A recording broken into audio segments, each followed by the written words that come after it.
Business-to-business products and customers can be classified different ways. And let's go ahead and start with business-to-business product classification. There are three types of B2B products. There are what are called entering goods, foundation goods, and facilitating goods. Entering goods, foundation goods, and facilitating goods. And let's take a look at what those are. Entering goods become part of another product. Entering goods, they become part of another product. Foundation goods are used to make other products, and facilitating goods facilitate the business, but they aren't directly part of the product. So again, entering goods become part of the product. Foundation goods are used to make other products, and facilitating goods facilitate the business but aren't directly part of the product. Let's look at examples starting with entering goods. And I'll use the example of the car industry. Well, entering goods, and this doesn't matter about the industry, but entering goods use raw materials, component parts, subassemblies, etc., things that go into a product. For example, for a car, some of the raw materials that would go into a car are things like steel, rubber, glass, electronics, or those might be further refined already, so they might already be components or sub-assemblies. That would be things like, instead of steel, the frame; instead of rubber, the tires, etc. You know, the windshield, the Bose stereo. So those are all entering goods. You know, those enter the car, or those become part of that product.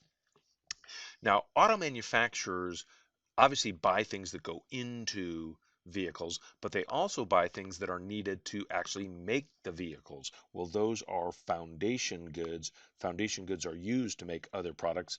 Examples of foundation goods in the auto industry: installations and accessory equipment. For example, a manufacturing plant, the assembly line, robots, milling machines, and so on. Those would all be examples of big capital goods that would go into building cars. But then there are also a lot of smaller, expense items: lubricants, screws, MRO supplies, which stands for maintenance, repair, and operations. The thing about foundations goods is they don't go in to the product, but they are used to make the product, and they're very, very necessary. So entering goods become part of the product. Foundation goods are used to make the product. Now, the third type of business-to-business product classification actually doesn't go into the product, but is necessary. Those are called facilitating goods and services. Now, they are necessary for the organization to exist, but they're not directly part of the product or involved in the product. Now, these would be things like an ad agency, market research services, copy machines, office supplies, and so on. Let's talk about an important definition for B2B: derived demand. Now, derived demand is demand for organizational products that is caused by demand for consumer goods. So the industrial good demand is actually derived from the consumer good demand. For example, the demand for education leads to a derived demand for textbooks. The demand for textbooks leads to a derived demand for paper. The demand for paper leads to a derived demand for pulp. The demand for pulp leads to a derived demand for forestry products, and so on. Now let's go back to the car example, and we'll look at the tire. You know what? The demand for autos leads to derived demand for tires. The demand for tires leads to a derived demand for rubber, and so on. Okay, let's talk about the different types of business-to-business customers, and there are four different types. There are producers, resellers, government, and not-for-profit. Producers, resellers, government, and not-for-profit. And let's start with producers. Producers are individuals or firms that purchase products for use in the production of other goods and services. And so we had been talking about the auto industry earlier. All of the things that are purchased to go into that car, or to use to make that car. Well, who buys all those things? The car manufacturer, the car producer. So producers produce things. They buy things that are then going to be, used to make other things. Obviously an auto manufacturer would be a very, very complex production situation. Here's a much simpler one, a beer processor. So they only need to buy water, hops, grain, glass bottles, caps, perhaps the paperboard package that it goes into. So a much easier, production process. you know, Kellogg's, they've got a few basic raw materials that they then process, and then put into boxes. And you've got Frosted Flakes, Coca-Cola, pretty much like the beer company. You've got water, you've got flavoring, you've got artificial color, and then you put it in the package. How much integration is there? Well, that really depends. And let's go ahead and define horizontal integration. Horizontal integration is the amount of conversion that the manufacturer does from raw material to finished goods. For example, and I'll stick with the auto situation, a lot of times car manufacturers like Ford will buy a lot of things that are already ready to be assembled. So they'll buy a frame and they'll buy tires and they'll buy a chassis and so on and so forth, and they'll kind of assemble those together. That's completely the opposite of how Henry Ford originally started. Ford used to be the most horizontally integrated firm ever. They literally started with the basic raw materials and converted steel to frames and the raw materials for rubber to tires and glass to windshields, and so on. Another one that was very, very much like that is Ernest and Julio Gallo Winery. I actually toured their facility a number of years ago. They literally make their own bottles. Basically, they start with just all basic raw materials, so they are completely, horizontally integrated. Now we've been talking about producers. That's one of the four types of business-to-business customers. Let's now shift gears and talk about resellers. And of course, resellers like Walmart, they buy goods for reselling. So they're simply a conduit or a flow through. Now, Walmart, of course, is a retailer who sells through to end consumers.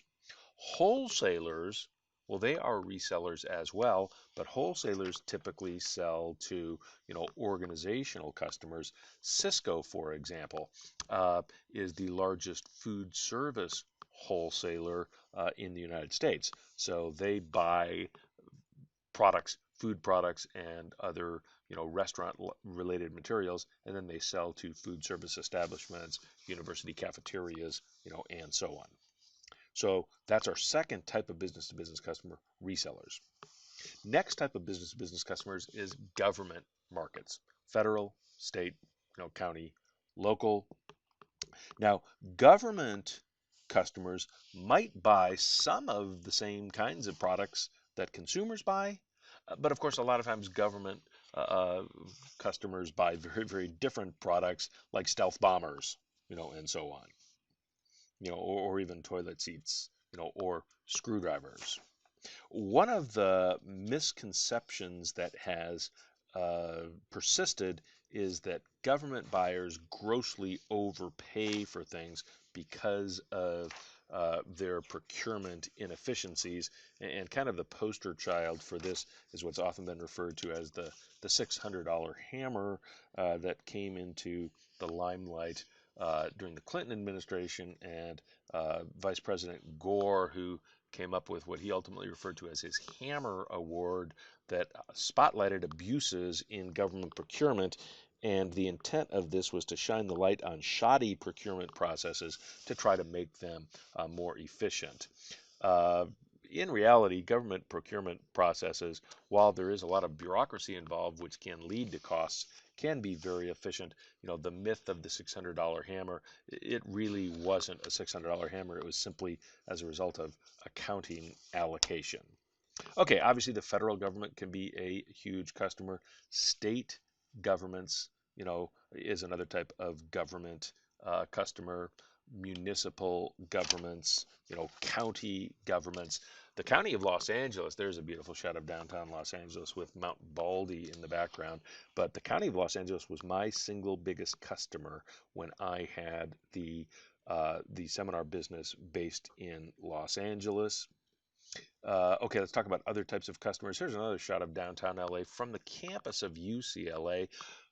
Universities, that's another type of not-for-profit. Schools, not-for-profit. So there's our four different types of organizations. We've got producers, resellers, governments, and not-for-profits. Now, not-for-profits can be schools, universities. They can also be uh, organizations like the United Way, Salvation Army, and so on. Look at number 6, the YMCA, the Y. One thing about the Y is different than a lot of other not-for-profit organizations is they do compete, if you will, against for-profit organizations like 24 Hour Fitness, Bally, Gold's Gym, and so on. When we think of not-for-profits, we tend to think of, by the bootstrap, but the NFL is technically a not-for-profit. So when we're looking at our business-to-business customers, remember they come in all shapes and sizes, but we can categorize them again as producers, resellers, government customers, or not-for-profits.